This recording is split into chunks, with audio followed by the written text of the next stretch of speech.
So this is something more on social media. A lot of people have been asking for your guys' opinions on this. I want to hear what you have to say too. The idea of a blue card coming into soccer. Basically, I don't even know. Is it like in conjunction with a yellow card, kind of trying to replace a yellow card, put a player in like a sin bin, a penalty box like they have in hockey? Yeah. What do you guys think of this? What is going on? So just to clarify what it actually is, they're trialing this in some lower leagues, and they're thinking about bringing it into the kind of professional levels, or the higher levels. So a blue card would essentially be given if you sort of for those like intentional fouls. The Chiellini grabbing Saka and pulling him back, stopping this promising attack. That it's not quite a red card. It would because there's clearly a defender there, but it's a I forgot the word that they use. It's not malicious, is not the word, but it's intentional and it's meant to stop the flow of the game. Yeah. And so a blue card would be given to a player, and they would have to step off the field for 10 minutes. Mm-hmm. A lot of people don't like this idea. They think a yellow card is perfectly fine. I think the intent behind it, or the spirit behind it, is to not have these fouls at all, so that the flow of the game could. So instead of Chiellini grabbing Saka like that and stopping him from what totally could have been a goal, or at least a really good play, I think the thought is that fans would want to see that instead of this foul. So that would be a blue card. And then the second reason you would give a blue card is for dissent, for swarming the referees, being disrespectful to the referees. Not quite a red to be sent off, but just to be like, hey, un pau. You got to go over there and go think about what you've done. Think about what you did, and then we'll come back. So a lot of people are upset about it, but we can kind of share our thoughts on what we think. Let me start with the idea of it being blue is stupid. Okay. If color's the first issue. That's the first part. If it's not quite yellow, and it's a little more than yellow and not quite red, that's orange. Okay. It should be an orange card. I think maybe so my retort there would be that it might be hard to distinguish between an orange. Yeah, you think I wasn't ready for you? It's not a you think I wasn't ready for you, my guy? you got an orange circle. Yeah. You've been issued. It's still a card. It's just a square with rounded edges. I forget what is it, beveled edge. There's a term for a square with rounded edges. I forget what it is. So first, if it's more than yellow, not quite a red, that should be orange. Second of all, why are we constantly trying to add things to this game that slow, confuse, and take the fans out of it? One of the most beautiful things about the sport of football is its flowing, free-flowing style. Think about how dumb it was when we thought, just when they first announced that they were going to add water breaks to the Qatar World Cup. And we're like, oh, but the game and this and that. We're not even talking about potential injuries of a player at the end of a match. They've been running for 70-plus minutes, and now they got to go out there and stand, and they're coming into a really high-octane moment in a game. This is only going to cause more and more problems. Look, a lot of times you have to ask yourself, is the juice worth the squeeze? Are we doing stuff simply to do stuff, or are we thinking about what the consequences of these decisions and what they will mean? And look, yes, the Chiellini grabbing Saka by the collar, it was horrific, right? We didn't want to see it. We wanted to see a goal score moment. If you're Italian, you're thinking to yourself, that's a high IQ moment right there. Yeah. Because he was far enough where it wasn't a red. It was like a perfect time to do it. It's frustrating. More frustrating would to see Chiellini have to step off the pitch for 10 minutes, and would that even give you the advantage that you wanted? That wouldn't give you back that goal. How terrible would that be? Because England could have won the Euros. And then for us. Who would have wanted that? Oh, my God. Oh, it came home? I don't want to hear that remix. So, just in general, this seems like another thing. Look, I thought VAR was a good idea. I still think it can be. It's just being really wrongly implemented. Shouts to AFCON that's doing an incredible job with VAR, by the way. So obviously it can be done. It is you. Okay, the problem was you the whole time. Clearly VAR is something that could be a positive. Even checking every goal to make sure it went in.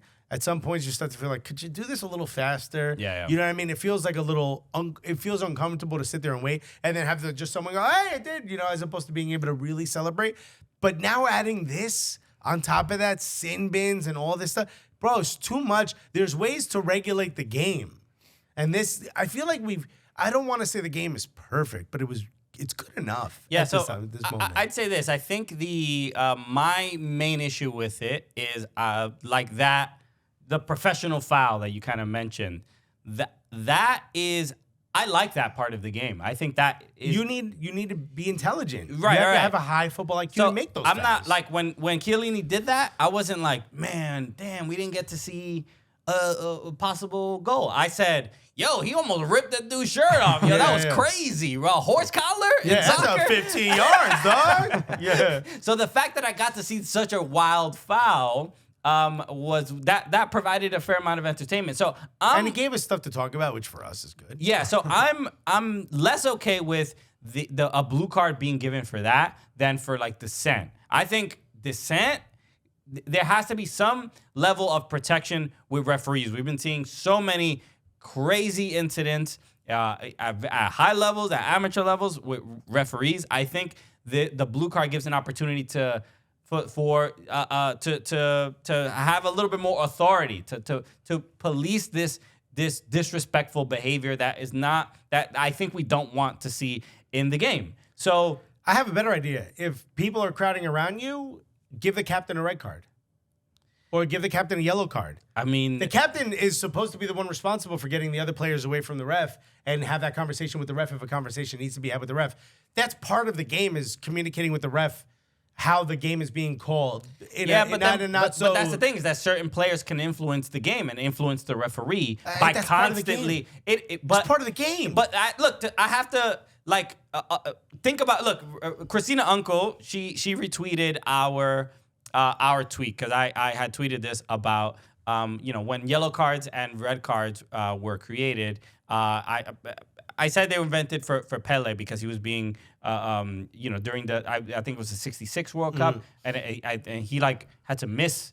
I think he had to miss one of the World Cups. They were fouling the shit out of him. They were fouling him like crazy because the cards didn't exist. And somebody said it wasn't Pele.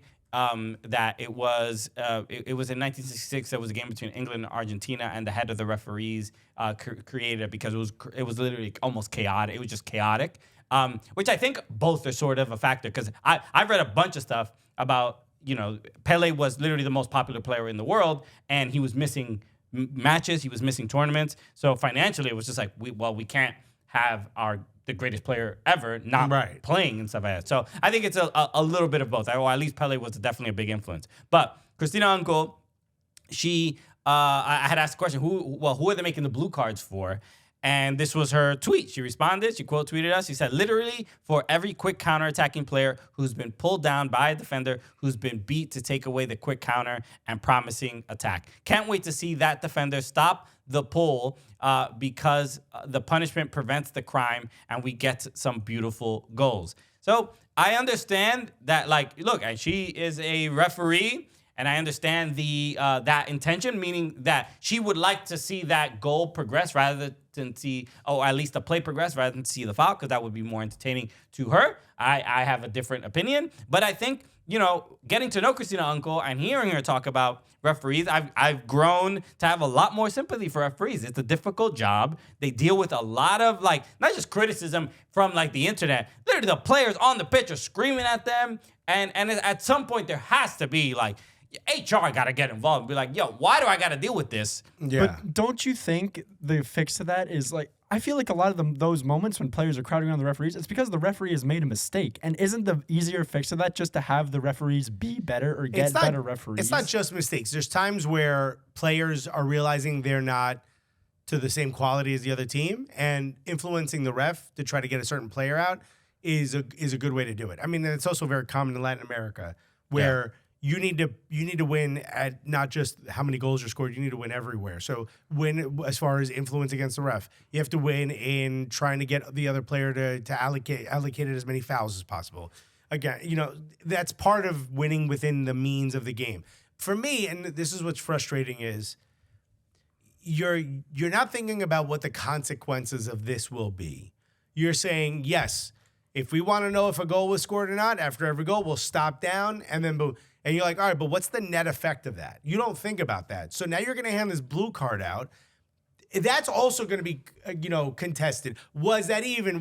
Should that be a blue card? Yeah. Hey, you can't hear what I was saying. I was just saying blah, blah, blah. Or the tone was different, blah, blah, blah. The simple way of doing this is to simply tell the captains at the beginning of the match, hey, no crowding around the ref, no trying to influence the ref. If we see it, you're going to get docked. 3, you got a yellow. You're the captain. You have to take this one. And now the responsibility falls on the captain to make sure his team knows, if you crowd around the ref, I'm out. Right. And at the end of the day, now you're making the team police themselves versus adding this extra thing that's going to be something. You guys do this every time. You don't realize every time you add something, it's more for people to yell at you for. If you want people to stop yelling at you, stop adding stuff, man. I agree with that part. I think it adds another layer to the game that look, referees can handle it. They can hand out another card, but it's the thought process of, is this the right punishment right now? But there's no reason to add a different punishment when you can simply expand the punishments you already have. Or enforce it correctly. Again, I just don't trust the current crop of referees that we have. What if one of them just like in a bad mood one day and he's like, oh, I don't like what you said to me. I understand that, but look, this is the reality. So I think we're all agreeing it's AI refs, right? The reality of the matter. Like, I really think that would solve it. Even Mike saying, I don't like this crop of referees. There's no better referees. These are the best ones. I gotta be honest. In the Premier League, these referees so bad. There are bro. No better ones. Okay. Whatever ones. I think what you're saying is probably not wrong, but it's frustrating to hear. It is frustrating, but I will also say 2 of my ideas, which I think you guys are not giving enough credit to. Okay, 1, AI refs. Get rid of the refs. It's all computers now. You can't argue with a computer. Or 2, can we get a ref academy? What do you think that doesn't exist? Let's just build. It doesn't. We need to build refs. You know what refs are? It's like most left backs are like failed midfielders who were failed forwards. You know what I mean? Right. Like or center backs. Like just keep pushing them further back. Refs are what, failed accountants? Why? Refs are people who didn't get listened to in high school. I'll show you. No, I'm sorry, Christina. Refs, I think, are for the most part people who played the sport but knew they weren't going to make it at a pro level, so they turned into refereeing. No one grows up saying I want to be a ref. Okay, sure, yeah, but it's Have still. you met anyone who it's wanted to still be a a ref? job. It's still a job that people need to do. Yeah, but what are you talking about? Yeah, I agree so with there you. has to be some academies. Respect given to the job. That's all I'm saying. Now, when your job is to tell the players they've done something wrong, that you're always going to feel the ire of the player and the fans of that player and that team. Adding a blue card is making your job harder, not easier. I don't dispute that. I'm not disputing that. I do think it makes their job harder because it adds another layer of punishment. Another thing for them to think about. And They're already thinking about a million things. Yeah, exactly. So this is the you look. I'm not defending. Damn, you heard about Christian last week got a purple card, dog. He's got to be out for 48 and a half minutes. Now, I'm not defending referees just just a sort of a blanket statement like they can do no wrong. They should be given more respect on a general basis. Every referee will make a mistake every game, and it's just a matter of how big the mistake is. That's the reality. Hear me out. Let's go to the most extreme scenario, right? Tottenham-Liverpool game from earlier this season where the VAR makes a mistake. Yeah. What if one of the players is so convinced that the Tottenham player was onside, goes up to the ref, starts telling him, you're wrong, says whatever, something maybe a little bit over the line, gets a blue card for 10 minutes, Liverpool goes down and scores again. Now, you're doubling down on your mistake because not only was the original mistake wrong, but you punish the team for arguing the correct call should have been made. 2 different things. Yeah. You can't, if you know you're not supposed to argue at that point, as frustrating and difficult as it is. But if they're objectively wrong, yes. Knowing you're getting a bad call, yes, I get it. But you can't say like, well, the only reason I punched him is because he hit my car, and now I got to pay for it. You can't. Yeah. You also did something wrong. Look, at the end of the day, the idea that refs don't have to answer questions at press conferences is ridiculous. It's crazy. If you are the end-all, be-all of these rules, then you need to answer for them. And when you've made a mistake, that needs to be called out. And that, I think, is how you, first of all, we may never get any more refs. No one might sign up for it. But this is how you get the refs to be better. Second of all, adding more things is only creating a more difficult job for you to do. Agreed. So all of these things, you think you're solving problems, you're creating them for yourselves. If that's at the end of the day what you want, you're doing a great job of it. This is all your faults. All your faults. Okay. These are all dumb rules.